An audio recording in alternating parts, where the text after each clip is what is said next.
ఇదే పరిస్థితి పవన్ కళ్యాణ్ సార్ది తీసుకుంటే, ఇదే పరిస్థితిలో పవన్ కళ్యాణ్ గారిది పరిగణలో తీసుకుంటే, పవన్ కళ్యాణ్ గారిది ఉత్తరాషాఢ నక్షత్రం 4వ పాదం, మకర రాశి.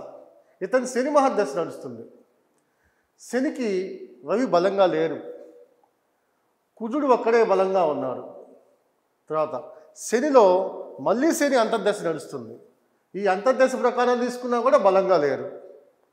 దాన్ని మళ్ళీ సూక్ష్మదశ పరిగణలో తీసుకుంటే శని మహర్దశలో, శని అంతర్దశలో, శని సూక్ష్మదశ తీసుకుంటే, శుక్రుడి నుంచి పరిగణలో తీసుకుంటే రవి బలంగా ఉన్నారు, అత్యధికంగా కుజుడు బలంగా ఉన్నారు, దానికి మించి శని బలంగా ఉన్నారు.